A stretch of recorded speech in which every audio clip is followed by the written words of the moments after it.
Good morning students. BA second year philosophy की class में हम हमारा पहला पेपर पश्चिमी दर्शन का इतिहास पढ़ रहे हैं। पिछली क्लास में हमने हमारे अनुभववादी दार्शनिक शुरू किए और उसमें जो सबसे पहला अनुभववादी दार्शनिक लॉक, उसे हमने पढ़ा था पिछली क्लास में। मैंने आपको बताया था कि अनुभववाद क्या होता है। साथ ही मैंने आपको ये भी बताया था कि लॉक के हिसाब से दर्शन का कौन सा हिस्सा है जिसे जानना सबसे ज़्यादा ज़रूरी है, या तत्व को जानने से पहले उस तत्व के जानने की प्रक्रिया को जानना ज़रूरी है। मैंने साथ ही आपको पिछली क्लास में ये भी बताया था कि जॉन लॉक आधुनिक युग के ऐसे दार्शनिक थे जिन्होंने दर्शन के केंद्र को तत्व मीमांसा से ज्ञान मीमांसा की ओर मोड़ दिया। मतलब अब जो केंद्र में है वो ज्ञान मीमांसा थी कि ज्ञान की प्राप्ति कैसे होती है, या जिसे तत्व कहते हैं, या ये कहा जाता है कि मूल सत्ता क्या है, कि उस मूल सत्ता के स्वरूप को बाद में जाने, पहले ये जाने कि उस मूल सत्ता को जाना कैसे जाए, वो प्रोसेस जाने, ज्ञान की वो प्रक्रिया जाने जिससे मूल सत्ता को जानेंगे। हालांकि ऐसा नहीं है कि लॉक ने मूल सत्ता के स्वरूप पर विचार नहीं किया। लॉक ने मूल सत्ता के स्वरूप पर विचार किया है, लेकिन लॉक का जो बल है, जो उसने प्रमुखता दी है, तो वो ज्ञान के स्वरूप पर, ज्ञान के प्रकार पर, इस पर दी है। तो आज हम यही समझेंगे कि लॉक के अनुसार ज्ञान के स्रोत क्या हैं, ज्ञान के प्रकार क्या है, और जब ज्ञान हमें होता है तो हमें किसका ज्ञान होता है और किसके थ्रू वो ज्ञान होता है। तो सबसे पहले हम ये देखेंगे कि लॉक ये कहते हैं कि जब हमें ज्ञान होता है तो वो ज्ञान हमें प्रत्ययों का होता है। तो प्रत्यय का मतलब यहाँ पर है आइडिया, विचार, कि हमें किसका ज्ञान किसके थ्रू होता है, विचारों के थ्रू होता है। मतलब हमें चाहे बाह्य जगत की वस्तुओं का ज्ञान हो, या हमें अपने आंतरिक जो भी मानसिक प्रक्रियाएं हैं उनका भी ज्ञान होता है, तो वो विचारों के माध्यम से ही होता है। जैसे मान लीजिए मेरे सामने ब्लैक बोर्ड है, तो वो ब्लैक बोर्ड मेरे लिए क्या है, वो है तो एक बाह्य वस्तु, एक भौतिक वस्तु जिसका अपना अस्तित्व है, लेकिन मैं उसे जब जानती हूँ तो उसे किसके रूप में जानूंगी कि एक आकार है, कोई रंग है, वो ठोस है, और ऐसी कोई वस्तु मेरे सामने रखी है बाहर। तो ये सब क्या है, रंग का प्रत्यय, आकार का प्रत्यय, तो ये सारे प्रत्यय हैं, ये सब विचार है। इनके संयोजन को द्रव्य कह सकते हैं, या इनके संयोजन को हम ब्लैक बोर्ड कह सकते हैं जो मेरे सामने है। इसी तरीके से मान लीजिए चीनी क्या है, तो अब ये तो हमने कभी इस तरह सोचा नहीं। दर्शन बहुत सूक्ष्म दृष्टि रखता है, गहन दृष्टि रखता है कि चीनी क्या होती है। तो हम ये कहेंगे चीनी कुछ सफेद है, कुछ ठोस है, उसका कोई चौकोर आकार है, उसमें मिठास है। तो ये कुछ विचार हैं, इनका जो अधिष्ठान है जिसमें ये रहते हैं उसे चीनी कहेंगे, उस द्रव्य को चीनी कहेंगे। तो ये यहाँ पर क्लियर हो गया। तो लॉक यही कहता है जब हमें ज्ञान होता है, वो जिसका भी हो, जरूरी नहीं है कि वो द्रव्य का ही होगा, ज्ञान संबंधों का भी हो सकता है, और ज्ञान विचारों के माध्यम से होता है, ये तो लॉक बता ही रहा है। ठीक है। अब दूसरी बात, ये ज्ञान होता अनुभव से है, क्योंकि मैं पहले बता चुकी कि लॉक एक अनुभववादी दार्शनिक है। तो लोग ये कहते हैं कि जो ज्ञान होता है वो अनुभव से होता है। कोई भी ज्ञान ऐसा नहीं है जो बिना अनुभव के हो जाए। जैसे लॉक से पहले मतलब अनुभववादी दार्शनिकों से पहले हमने बुद्धिवादी दार्शनिक पढ़े थे, जो ये कहते थे कि मानव में जो वास्तविक ज्ञान होता है, या हम ये कह सकते हैं कि जो सार्वभौमिक ज्ञान होता है, या जिसे सच्चा ज्ञान कह सकते हैं, वो तो मानव में जन्म से होता है, और वो समय के साथ साथ उभरता है। या हम ये कह सकते हैं कि आत्मा जो है उसको याद कर लेती है, रिकॉल कर लेती है, जैसे वो जगत की वस्तुओं के संपर्क में आती है। तो कुछ ज्ञान ऐसे होते हैं, कुछ ज्ञान में, जैसे गणित का ज्ञान है, वो बहुत सटीक ज्ञान होता है।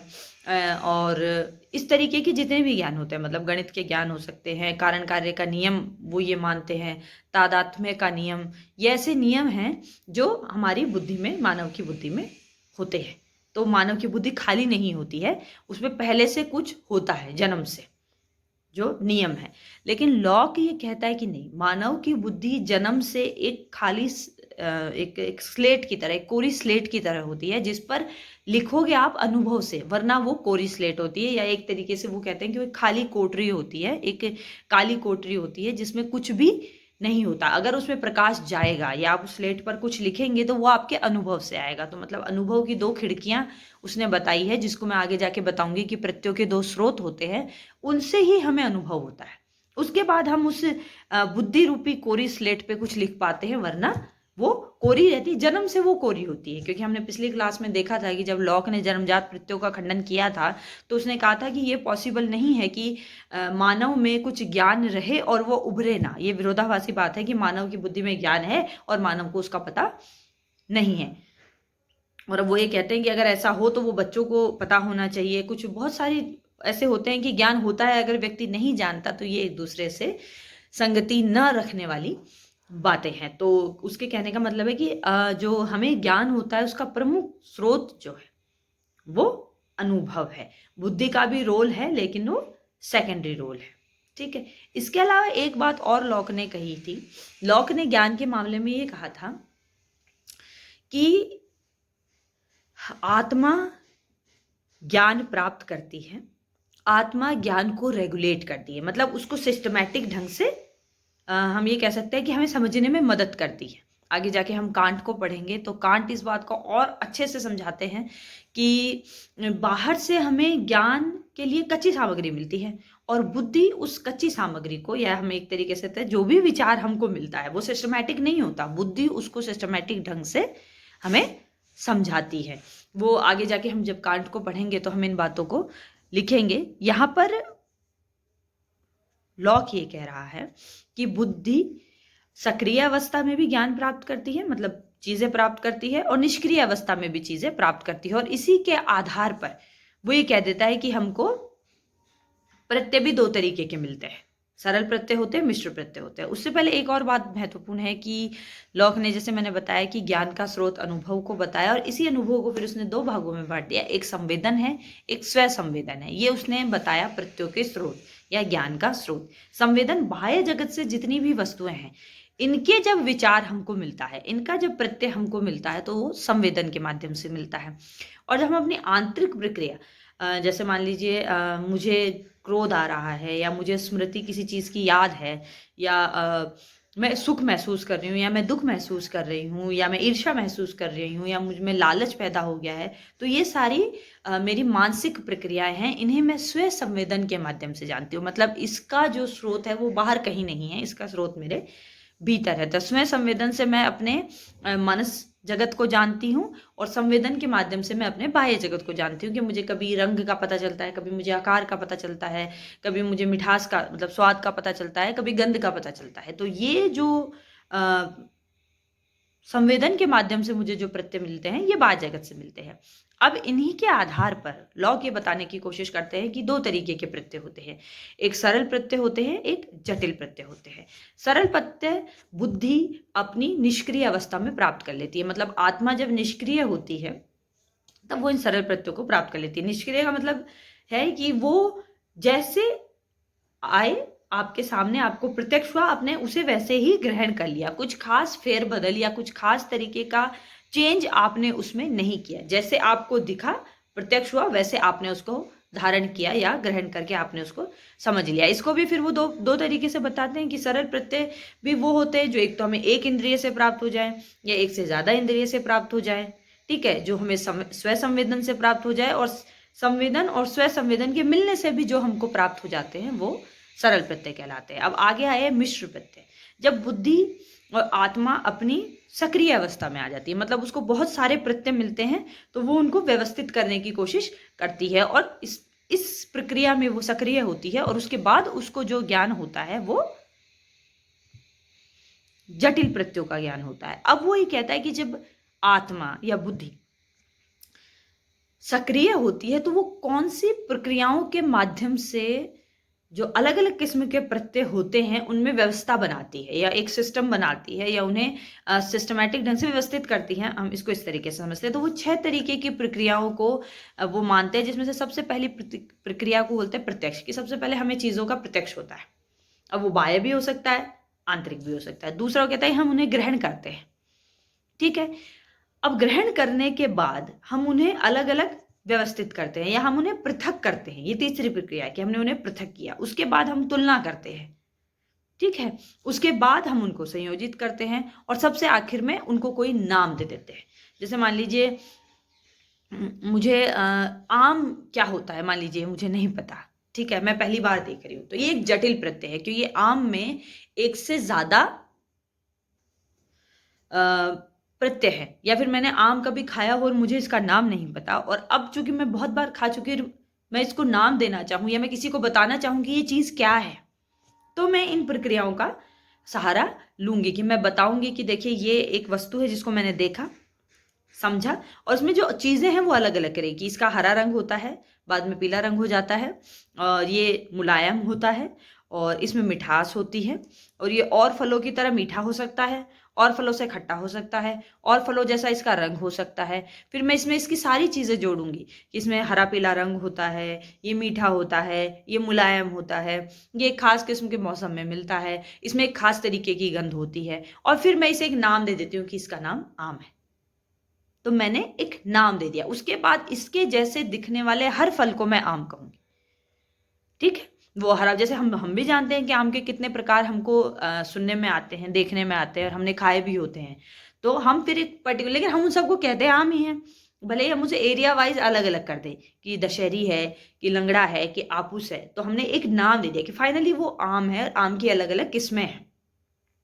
समझ में आ गया? तो ये जब बुद्धि या आत्मा सक्रिय होती है तो वो इनका इस्तेमाल करती है। अब ये जो मिश्र प्रत्यय, जैसे मैंने बताया कि एक या एक से ज्यादा सरल प्रत्ययों के मिलने से मिश्र प्रत्यय बनते हैं और आत्मा ऐसा सक्रिय अवस्था में करती है। अब इनको भी 3 तरीके के भागों में बांट दिया। एक होता है पर्याय जटिल प्रत्यय, एक होता है संबंध जटिल प्रत्यय, और एक होता है द्रव्य जटिल प्रत्यय। जटिल प्रत्यय या मिश्र प्रत्यय हम कुछ भी नाम से बुला सकते हैं, क्योंकि उसमें ये तो क्लियर है कि एक से ज्यादा प्रत्यय होंगे, अब वो मिश्र ही होंगे, और जटिल तो उस प्रक्रिया में वो हो जाते हैं।